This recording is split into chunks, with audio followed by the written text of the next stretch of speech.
이른 새벽부터 기도하러 오신 성도님들을 주님의 이름으로 사랑하고 또한 축복합니다. 하늘에 계신 아버지 하나님, 오늘도 삼위 하나님을 예배하게 하시니 너무나도 감사합니다. 방금 보는 찬양의 가사와 같이 사랑하는 주님 앞에서 서로 사랑하는 우리가 되게 하여 주시옵소서. 주님께서 먼저 우리를 사랑하심으로 사랑할 수 없는 우리를 사랑케 하셨음을 기억하게 하여 주시옵고, 주의 사랑으로 한 지체된 서로를 주님의 사랑으로 사랑하는 우리가 되게 하여 주시옵소서. 주님께서 사랑하시고 주님께서 세우신 우리 대한교회를 위하여 기도합니다. 우리 대한교회가 오란의 표와 같이 제자훈련의 문화가 되는 교회 되게 하여 주시옵소서. 대한가족 한 사람 한 사람이 각자의 자리에서 각자의 모습으로 제자로 훈련받기 힘쓰므로 더욱 평안하여 든든히 서가는 그런 교회 되게 하여 주시옵소서. 앞장서 섬기시는 담임 목사님을 위하여 기도합니다. 안식월을 보내고 계신데 이 시간이 단순한 휴식의 시간에 넘어서서 하나님 안에서 다시 새 힘을 얻는 은혜의 시간이 되게 하여 주시옵소서. 주님께서 주시는 힘과 마음으로 더욱 힘써 주의 교회를 섬기는 주님의 제자 되게 하여 주시옵소서. 함께 교회를 섬기시는 장로님들에게도 주님 함께하여 주시옵고 성령 충만하게 하여 주시옵소서. 한평생 주의 교회를 섬겨오신 원로 목사님과 우리 교회 어르신들을 위해서도 기도합니다. 주님 앞에 서는 그날까지 주만 바라보며 주만 사랑하게 하여 주시옵소서. 주님께서 그 수고와 헌신을 기억하여 주시옵고 세상의 그 무엇과도 비교할 수 없는 주님의 은혜와 평강으로 이를 위로하여 주시옵소서. 그리하여 날마다 주님과 동행하는 원로 목사님과 또 우리 교회의 어르신들 되게 하여 주시옵소서. 긍휼이 풍성하신 하나님 아버지, 우리의 다음 세대들을 위해서도 기도합니다. 우리의 다음 세대들이 자신들에게 말씀하시는 하나님, 그리고 그 말씀을 신실히 이루시는 하나님을 경험하게 하여 주시옵소서. 주의 말씀에 귀 기울이게 하여 주시옵고 자신의 상황과 환경이 아닌 그 말씀을 하신 영원히 신실하신 그 주님을 바라보며 아멘으로 화답하게 하여 주시옵소서. 그리하여 세상이 감당치 못하는 우리의 다음 세대들 되게 하여 주시옵소서. 여호와라파 치료 하나님, 지금 이 순간에도 육신의 질병으로 마음의 아픔으로 영적인 무너짐으로 여러 현실의 문제들로 인해 고통 중에 있는 우리의 지체들을 위해서 기도합니다. 주님께서 십자가 못 박히신 손으로 그들의 아픔을 어루만져 주심으로 그들이 속히 회복되게 하여 주시옵소서. 특별히 최영하 권사님과 변재석 성도님 계속해서 병마와 힘겹게 싸우고 계십니다. 주님께서 의로운 오른손으로 붙드시사 회복의 역사가 일어나게 하여 주시옵소서. 천사 찬양대 찬양을 주님께서 명하여 주시옵고 이곳에 나온 모든 성도들의 기도를 하나님께서 친히 응답하여 주시옵소서. 너무나도 감사합니다. 사랑합니다. 예수님의 이름으로 기도합니다. 아멘. 오늘 우리에게 주신 하나님의 말씀은 출애굽기 12장 37절로부터 51절까지의 말씀입니다. 오늘 우리에게 주신 하나님의 말씀은 출애굽기 12장 37절로부터 51절까지의 말씀입니다. 제가 가진 구약 성경 100면에 있습니다. 그럼 다 찾으신 줄 알고 교독하시고 마지막 절을 함께 읽도록 하겠습니다. 이것은 하나님의 말씀입니다. 이스라엘 자손이 람셋을 떠나서 숲곳에 이르니 유아 외에 보행하는 장정이 60만 가량이요 수많은 잡족과 양과 소와 심이 많은 가축이 그들과 함께하였으며 그들이 애굽으로부터 가지고 나온 발교되지 못한 반죽으로 무교병을 구웠으니 이는 그들이 애굽에서 쫓겨남으로 지체할 수 없었음이며 아무 양식도 준비하지 못하였음이더라.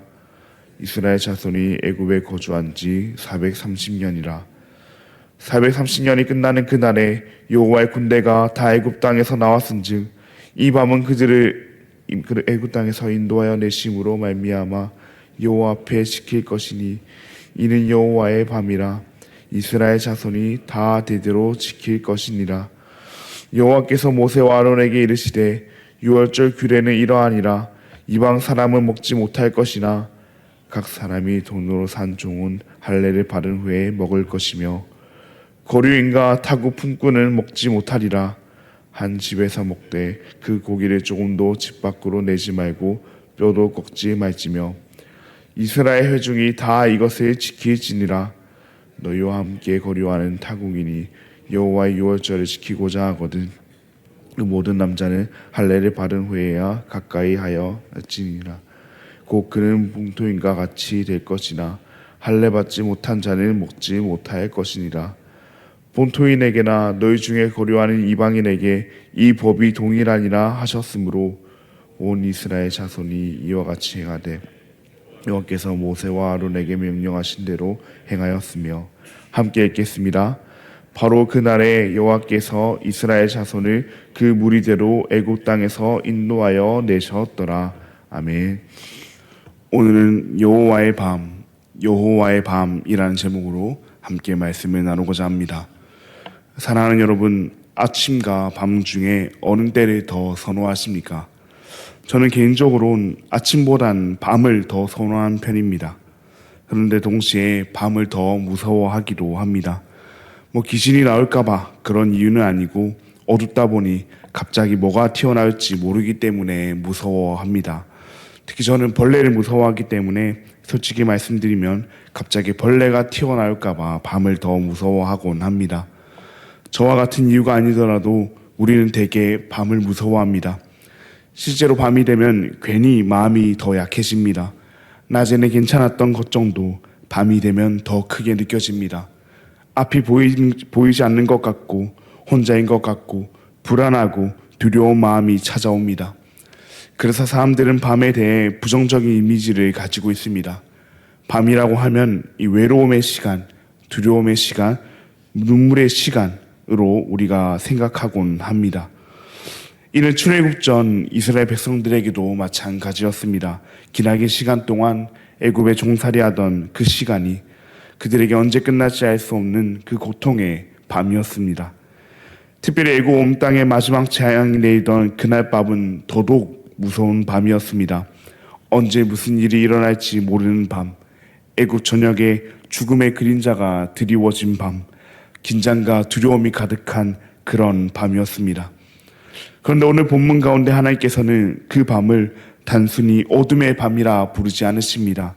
42절 말씀을 보시면 여호와의 밤이라 칭하십니다. 왜 그렇습니까? 그 밤에 우리에게는 부정적인 이미지가 있고 고통과 불안이 가득한 그 밤에 하나님께서 역사하셨기 때문입니다.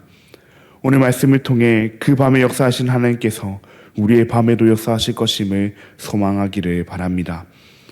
먼저 하나님께서는 그 밤에 애굽을 심판하셨습니다.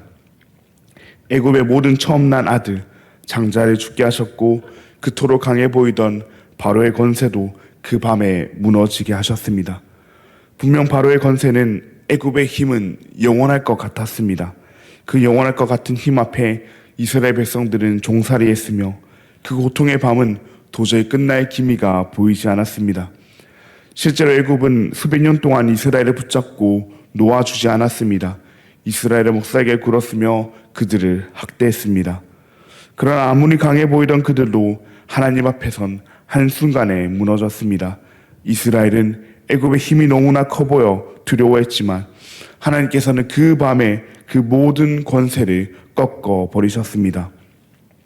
우리 인생에서도 때론 영원히 끝나지 않을 것 같은 기나긴 밤을 맞이하곤 합니다. 내가 죽을지언정 이 밤은 끝나지 않을 것 같다 하는 생각이 드는 그런 밤이 우리에게도 존재합니다. 하지만 그 밤도 하나님께서 심판하시면 한순간에 무너집니다. 우리를 고통스럽게 하고 우리를 괴롭게 하는 그 밤도 여호와의 밤에 이뤄지는 그 여호와의 심판 앞에서는 아무것도 아닌 게 됩니다. 그런데 하나님께서는 그 밤에 심판만 하진 않으십니다. 하나님께서는 그 밤에 자기 백성은 지키십니다. 이스라엘 백성들은 애굽에 심판받던 그 밤을 애굽과 함께 보냈습니다. 그러나 그 밤에 애굽은 심판받았고 하나님의 백성인 이스라엘은 보호받았습니다. 그 차이는 무엇이었습니까? 어린 양의 피였습니다. 문설주에 발린 피를 보시고 하나님께서 넘어가셨습니다. 하나님께서 자기 백성들을 지키셨습니다. 분명 같은 밤이었는데 애굽에는 통곡이 있었고 이스라엘에는 구원이 있었습니다. 하나님께서는 그 밤에 여호와의 밤에 자기 백성들을 지키시기 때문입니다. 본문 42절 말씀도 원어적으로 볼 때 이 밤을 하나님께서 자기 백성들을 지키신 밤이라고 표현합니다. 그 밤에 이스라엘이 잘나서 살아난 것이 아닙니다. 그들이 강해서 버틴 것도 아니었습니다. 하나님께서 지키셨기 때문이었습니다. 사랑하는 여러분, 이처럼 하나님께서는 우리 인생의 기나긴 밤 중에서도 여호와의 밤을 지나게 하십니다. 그 밤에 여호와의 심판을 피할 수 있는 것은 아무것도 없습니다. 아무리 강력해 보이는 이 세상에 무언가라 하더라도 여호와의 심판 앞에선 그저 하나씩 나약한 존재로 무너집니다. 그러나 하나님께서는 그 밤 중에서도 자기 백성을 지키십니다. 우리가 우리를 지켜낸 것도 아니며 우리가 뛰어나서 그런 것도 아닙니다. 그저 하나님께서 하나님의 백성을 지키시기 때문입니다. 우리의 마음 가운데 발려진 그 예수의 피를 보시고 넘어가시기 때문입니다. 셀 수도 없을 만큼 인생의 수많은 밤들을 지나면서도 우리가 지금 이 자리에 이곳에 있는 것도 내 힘과 내 능력 때문이 아닙니다. 하나님께서 그 밤마다 지켜주셨기 때문입니다.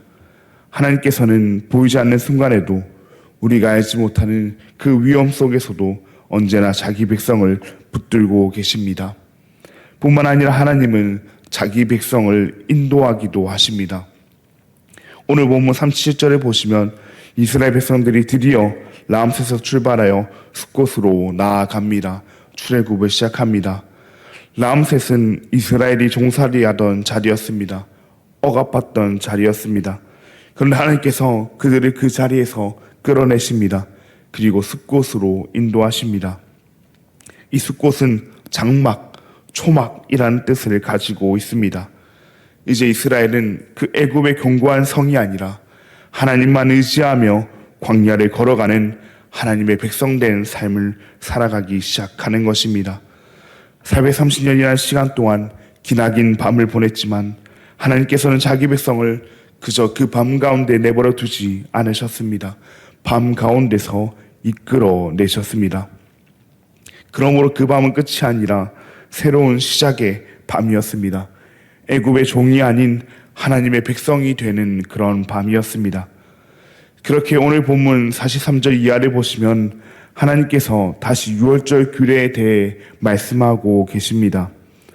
왜 갑자기 다시 유월절인가 하는 생각이 들 수도 있는데요. 하나님께서는 자기 백성을 구원하신 뒤에 이제 하나님의 백성답게 하나님의 백성으로 살도록 가르치시기 때문입니다. 그렇습니다. 구원은 끝이 아닙니다. 새로운 삶의 시작입니다. 그렇다면 유월절은 어떤 절기였습니까? 유월절은 반복해서 기억하며 대대로 지켜야 하는 절기였습니다. 하나님께서 유월절을 기억하게 하신 것은 사람들은 은혜를 너무나도 쉽게 잊어버리기 때문입니다. 그래서 하나님께서는 그 밤을 기억하라 말씀하십니다. 하나님께서 그들을 어떻게 건져내셨는지, 하나님께서 그들을 어떻게 지키셨는지, 하나님께서 그들을 어떻게 인도하셨는지 기억하게 하십니다. 유월절은 또한 아무나 참여할 수 없는 절기였습니다. 하나님의 언약 백성으로서 구별된 자들이 참여했습니다. 이는 하나님 나라 백성의 거룩함을 보여줍니다. 구원받은 백성은 이전과 똑같이 살 수 없습니다. 하나님 나라 백성답게 이제는 살아야 합니다. 말과 행동과 그 삶 속에서 하나님께 속한 사람답게 살아야 합니다. 물론 구원받은 이후에 우리의 인생에는 계속해서 밤이 지속됩니다. 구원받았으니 하나님 나라 백성 되었으니 이제 밤이 없는 것은 아닙니다. 앞이 보이지 않는 밤, 기도해도 답이 없는 것 같은 밤, 두렵고 답답한 밤이 우리의 인생 가운데 여전히 그대로 있습니다. 하지만 그 가운데서 우리가 기억해야 할 것은 하나님께서는 그 밤 가운데서도 일하시는 분이라는 사실입니다. 사람은 잠들어도 하나님은 자기 백성을 그 가운데 지키시는 분이라는 사실입니다. 그 어둠 속에서도 끝내 길을 여시어 자기 백성을 그 밤 가운데서 그 밤 밖으로 인도하시는 분이라는 사실입니다. 그러므로 우리는 두려움보다 믿음을 선택해야 합니다. 하나님의 역사를 기억하며 하나님 나라 백성답게 살아야 합니다. 이미 그 밤 가운데서 지킴받고 인도함을 받은 자답게 우리는 살아야 합니다. 우리의 인생에는 여전히 끝없는 밤이 지속된다 할지라도 이제는 그 밤의 끝이 있음을 알고 하나님만 의지하며 그 밤을 지나가야 합니다. 출애굽한 이스라엘 백성들이 완벽하지 않더라도 이제 하나님만 의지하는 그 광야의 삶을 그 숲곳에서부터 시작했듯이 말입니다. 사랑하는 여러분, 이제 말씀을 맺겠습니다. 이스라엘에게 그 밤은 단순한 어둠의 밤이 아니었습니다. 그 밤은 하나님께서 심판하신 밤이었고 하나님께서 지키신 밤이었고 하나님께서 인도하신 밤이었습니다. 그래서 오늘 본문은 그 밤을 여호와의 밤이라고 말합니다. 오늘날 우리 인생에도 밤은 여전히 존재합니다. 그러나 우리 인생에 하나님 없는 밤은 없습니다. 출애굽의 밤에 자기 백성을 지키시고 인도하셨던 그 하나님께서 오늘날 자기 백성의 그 밤 가운데서도 여전히 역사하십니다. 그러므로 사랑하는 여러분, 우리의 밤은 단순한 어둠의 밤이 아닌 하나님께서 역사하시는 여호와의 밤임을 알고 하나님의 지키심과 인도하심만 바라보는 우리가 되기를 바랍니다. 주님 앞에 서는 그날까지 끝없이 펼쳐질 우리 인생의 그 밤 가운데서도 밤을 지나온 하나님 나라 백성답게 언제나 하나님만 의지하는 저와 우리 모든 대한가족 여러분들 되시기를 주님의 이름으로 간절히 소망합니다. 그럼 들은 말씀을 기억하시며 함께 기도하시겠습니다. 하늘에 계신 아버지 하나님, 감사합니다. 오늘 말씀을 통해 다시금 우리가 하나님 나라 백성임을 기억해 하시니 감사합니다. 우리는 이제 우리 인생에 밤이 없기를 바라지만 여전히 우리 인생에는 밤이 펼쳐집니다. 그러나 그 어두운 밤 중에서도 하나님께서 함께 하심을 기억하며 그 하나님께서 우리를 지키시고 보호하실 것임을 신뢰하게 하여 주시옵소서. 끝이 없는 밤 중에서도 밤을 지나게 하신 그 하나님의 은혜를 기억하며 끝내 우리의 모든 밤을 지나 주님 앞에 서는 그날까지 이 땅 가운데서 하나님 나라 백성답게 살아가게 하여 주시옵소서. 너무나도 감사합니다. 사랑합니다. 예수님의 이름으로 기도합니다. 아멘. 하늘에 계신 우리 아버지여, 이미 거룩히 여김을 받으시오며 나라가 임하시오며 뜻이 하늘에서 이루어진 것 같이 땅에서도 이루어지이다. 오늘 우리에게 일용할 양식을 주시옵고 우리가 우리에게 죄 지은 자를 사하여 준 것 같이 우리 죄를 사하여 주시옵고 우리를 시험에 들게 하지 마시옵고 다만 악에서 구하시옵소서. 나라와 권세와 영광이 아버지께 영원히 싸움나이다. 아멘. 우리 계속해서 우리 안에 있는 연약한 자들, 특별히 간암으로 투병 중에 계신 변재석 성도님과 뇌출혈 소설을 바르신 최영화 권사님의 회복을 위해서, 그리고 또 다른 연약한 분들을 위해서 함께 기도하시겠습니다. 그리고 오늘은 브라질 아마존 땅을 섬기시는 양성식 선교사님을 위해서 함께 기도하시겠습니다. 먼저 신학교 사역을 통해 훈련된 일꾼들이 배출될 수 있도록 기도해 주시고, 어린이 전도 사역을 통해 큰 부흥의 역사가 일어날 수 있도록 기도해 주시고, 교회당 건축을 통해 각 지역에 건강한 교회 공동체가 이루어질 수 있도록 기도해 주시길 바랍니다. 다시 한번 브라질 아마존 땅을 섬기시는 양성식 선교사님을 위해서 기도하실 때 이 신학교 사역을 통한 훈련된 일꾼 배출을 위해서, 어린이 전도 사역을 통한 부흥의 역사를 위해서, 교회당 건축을 통한 지역마다 건강한 교회 공동체 이름을 위해서 함께 기도해 주시길 바랍니다. 그럼 오늘 하루도 주님 안에서 승리하시길 바랍니다.